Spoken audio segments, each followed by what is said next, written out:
गंभीरा भविष्यति रात्रि नीनास्यो वर्ण संयुक्तया जीवन चक्रम।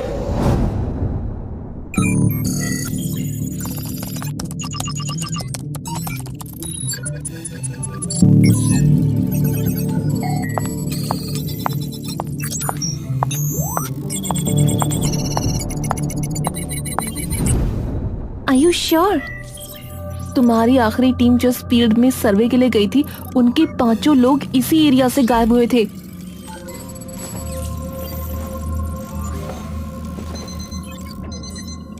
अवनी अपनी नजरें घुमाकर खिड़की के बगल में रखे एक टेबल पर रखे हुए पत्थर को देखती है। अवनी मेघा की तरफ देखती है और उसके कंधे पर हाथ रख देती है। डोंट वरी, अब की बार मैं हूं तुम्हारे साथ, कुछ नहीं होने दूंगी। 6 लोगों की टीम में सिर्फ अकेली मैं बची। अगर कुछ मिला तो सिर्फ ये 5 पत्थर। इस पत्थर के बारे में मैंने तुम्हें नहीं बताया ना अभी तक? क्या नहीं बताया? इन 5 पत्थरों की शेप ध्यान से देखी है तुमने? हाँ, एक वूम की शेप है, पर ये शेप किसी सिंपल वूम की नहीं है, एक प्रेग्नेंट औरत के वूम की है। व्हाट? सबको यही लगा कि इन 5 पत्थरों की सिर्फ शेप नॉर्मल है, पर मुझे पता था इन 5 पत्थरों में कुछ और भी छुपा है। तो आपको कुछ मिला? अवनी पत्थर की ओर देखती है और उसके पास चली जाती है और जिस टेबल पर वो पत्थर रखा होता है उसकी ड्रॉअर से एक कागज निकालती है। इन्हें स्कैन किया गया तो इनमें से ना कोई रेडिएशन मिली और ना ही कोई और एनर्जी, पर हम एक चीज चेक करना भूल गए। क्या? Audio frequency. जब मैंने इन पत्थरों को इंफ्रासाउंड डिटेक्टर्स में एनालाइज किया तब उनमें से एक बहुत ही कम फ्रीक्वेंसी की साउंड वेव डिटेक्ट हुई। क्या था उसमें? एक संस्कृत का श्लोक था, वो भी पूरा नहीं सुन पाए, सिर्फ कुछ ही शब्द डिकोड कर पाए। क्या थे वे शब्द? मेघा और अवनी एकदम से बाहर की ओर देखते हैं। एक संस्कृत का कोई श्लोक था। अवनी वो कागज खोलती है और उसे पढ़ने लगती है। गंभीरा रात्रिर्भवति, बीच की फ्रीक्वेंसी बहुत ज्यादा लो थी, वो डिटेक्ट नहीं हो पाई। सिर्फ ये 3 शब्द और आखिरी का एक शब्द। अवनी मेघा की शिकन भरी नजरों की ओर देखती है। क्या था वो आखिरी शब्द? काल भक्षिणी। मेघा जैसे ही वो नाम सुनती है उसके शरीर का हर कतरा कांप उठता है, ना जाने क्यों। क्या मतलब है उस श्लोक का और इस शब्द का? गंभीरा रात्रिर्भवति, जब रात और गहरी हो जाए। काल भक्षिणी, वक्त को खा जाने वाली। मेघा, कहाँ है तेरा ये नया intern?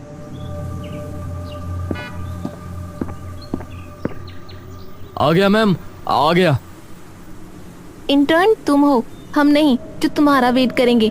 You should be on time. I am so sorry ma'am, वो मैं मंदिर में माथा टेकने के लिए रुक गया था। अवनी एकदम से राहुल की ओर देखती है। तुम भगवान को मानते हो? बस मानता नहीं हूँ, शिव शंभू का भक्त और माता रानी का बेटा हूँ मैम। अरे ये क्या लिया यार मेघा, माना तेरा बॉयफ्रेंड है, बट कम ऑन। सिर्फ बॉयफ्रेंड है इसलिए नहीं लाई मैम, इसकी ऑब्जर्वेशन स्किल्स बहुत बढ़िया है। पैटर्न्स और अलग चीजों को पहचानना इसके खून में है। इसके पापा बड़े फेमस प्राइवेट डिटेक्टिव थे। अच्छा ठीक है, फिर इससे कहियो कि मुझसे कम ही बात किया करे, फालतू में ऑफेंड हो जाएगा वरना। अरे नहीं, जब काम की बात आती है तो वहाँ ये एकदम सीरियस रहता है। मुझे भी मैम बुला रहा है, आपने देखा ना? हाँ ठीक है। तीनों टैक्सी में बैठकर गूढ़ वन की ओर निकल लेते हैं।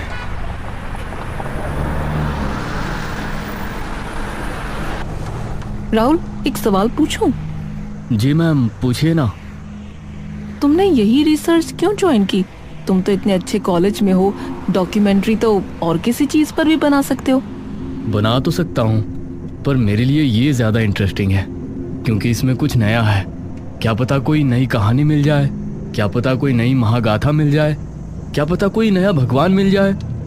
अवनी कुछ देर राहुल को मुस्कुराकर एक अजीब सी नजरों से देखती रहती है। जुनून है अभी नई चीजों का, कुछ अलग करने का है ना। उम्मीद करती हूँ तुम्हारे मन में हमेशा यही जुनून बना रहे, क्योंकि उम्र का तकाजा ऐसा है कि एक वक्त पर सिर्फ पुरानी बातें याद रहती हैं। राहुल चुपचाप अवनी को देखता रहता है। गाड़ी जंगल के बीचों बीच एक सुनसान सड़क पर आकर रुकती है। तीनों गाड़ी से उतरते हैं। अवनी अपनी जेब से निकालकर कुछ पैसे ड्राइवर को दे देती है। शुक्रिया भैया।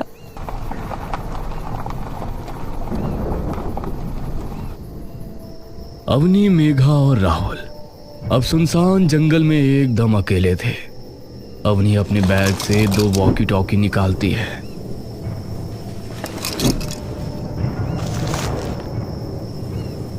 इन्हें अपने पास ही रखना और ज्यादा दूर मत निकल जाना, स्पेशली राहुल। तुमने ये कभी किया नहीं है, इसलिए बता रही हूँ।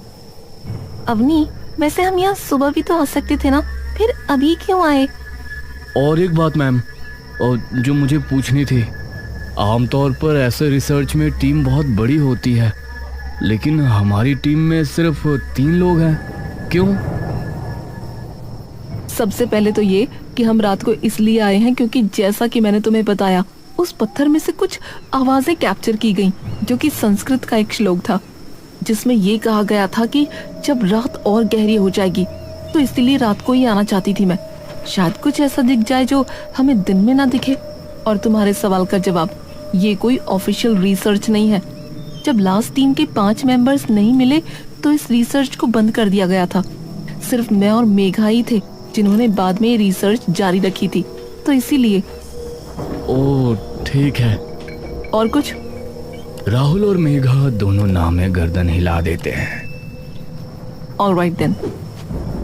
बोलिए शिव शंकर भगवान की। अवनी और मेघा एकदम से अपने होठों पर उंगली रखती हैं। जागरण में नहीं आए तुम? मैम, किसी भी शुभ काम से पहले भगवान को याद कर लेना चाहिए। इससे पहले जो टीम आई थी ना, वो पूजा पाठ ही करके आई थी। राहुल कुछ नहीं बोलता।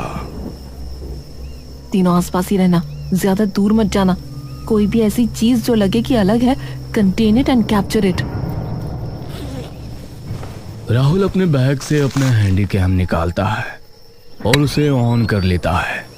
तीनों जंगल के अंदर निकल जाते हैं। जंगल बहुत ही घना और सुनसान होता है। तीनों धीरे धीरे जंगल की दूरतम गहराई में जाने लगते हैं, जहां बिच्छुआ, हिगोट और कई झाड़ियां घनी होती जा रही थी। रुको, क्या हुआ? यही है ना वो जगह? अपनी अपने पीठ पर टंगे बैग में से एक नक्शा निकालती है और खोल कर देखती है, जिस पर गूढ़ वन लिखा होता है। ठीक कहा। अब एक काम करो, तुम दोनों उस तरफ जाओ और देखो, मैं इस तरफ जा रही हूँ। सेफ नहीं है अवनी, इतनी रात को अकेले ऐसे सुनसान जंगल में। अरे तू चिंता मत करना यार, तुम जाओ। एरिया ज्यादा बड़ा नहीं है, तो कवर करने में टाइम नहीं लगेगा। ठीक है, ध्यान से करना जो भी करोगे आप। तुम भी, और ज्यादा दूर मत जाना, वरना वॉकी की रेंज नहीं पकड़ेगी। ठीक है। मेघा और राहुल दाईं तरफ और अवनी बाईं तरफ निकल जाती है। मेघा और राहुल एक दूसरे का हाथ पकड़कर धीरे धीरे आसपास की सारी जगहों की छानबीन करते जा रहे थे। मुझे तो ये समझ में नहीं आ रहा कि हम ढूंढ क्या रहे हैं मैम। मेघा एकदम से राहुल की ओर देखती है। अब तो अवनी भी नहीं है, तो मुझे क्यों मैम बुला रहे हो तुम? अरे पर काम तो कर रहे हैं ना।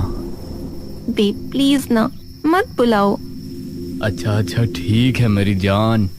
मेघा उसकी तरफ मुस्कुराती है। ये हुई ना कुछ बात। मेघा और राहुल आगे जाने लगते हैं। तभी उनके वॉकी टॉकी में से अवनी की आवाज आती है। Megha, Rahul, do you copy? Megha अपना वॉकी का बटन दबाती है। कॉपी। कुछ दिखा? Not yet.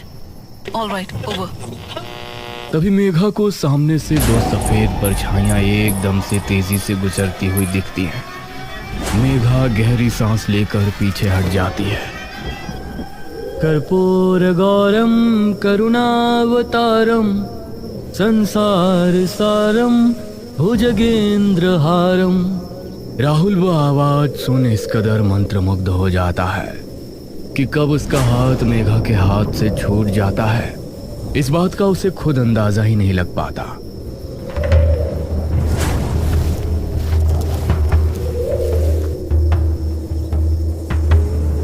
आ जाओ, आओ ना, आओ। मेघा का दिमाग डर से इतना सुन्न पड़ चुका होता है कि उसे इसकी भनक नहीं पड़ती कि राहुल उसका हाथ छोड़ कहीं और जा चुका है। मेघा वॉकी को अपने कानों के पास लाती है और उस आवाज को ध्यान से सुनने की कोशिश करती है। बेटी, आ जाओ ना, आओ, यहाँ तुम्हें कुछ नहीं होगा, आ जाओ मेरे पास।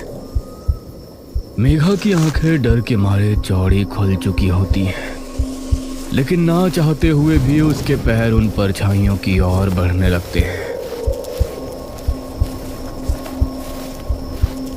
धीरे धीरे मेघा अपनी पलकें उठाकर देखती है कि उसके सामने एक बड़ा सा पीपल का पेड़ है। मेघा धीरे धीरे झाड़ियों को हटाते हुए आगे पहुंचती है, लेकिन जैसे ही वो पेड़ के पास पहुंचती है,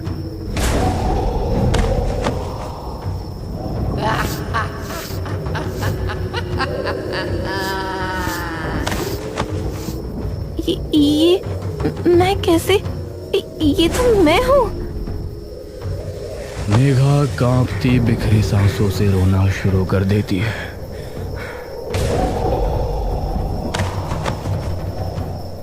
आजा छोरी, तेरे भी बाल आवारों।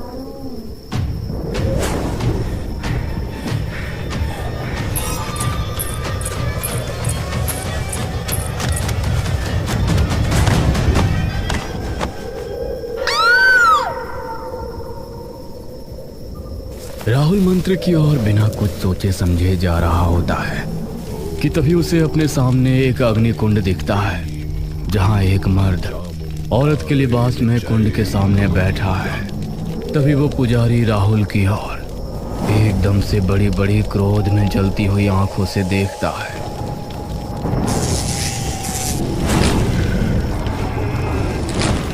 राहुल का शरीर मानो एकदम से बेजान हो जाता है। राहुल वहीं बिखर कर गिर जाता है और जैसे ही वो गिरता है, वो पुजारी जोर से अपनी दैत्य ध्वनि में चिल्ला उठता है, स्वाहा! आहुति संपन्न हुई। अवनी अपने वॉकी टॉकी पर राहुल और मेघा से बात करने की बहुत कोशिश कर रही होती है। Megha, Rahul, do you copy?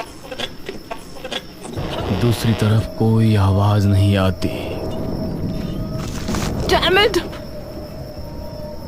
Avani उन्हें ढूंढने के लिए पीछे मुड़ती है कि तभी उसे मेघा के चिल्लाने की आवाज आती है। अवनी मुड़कर उस आवाज की ओर देखती है। जैसे ही वो आवाज के करीब पहुंचती है,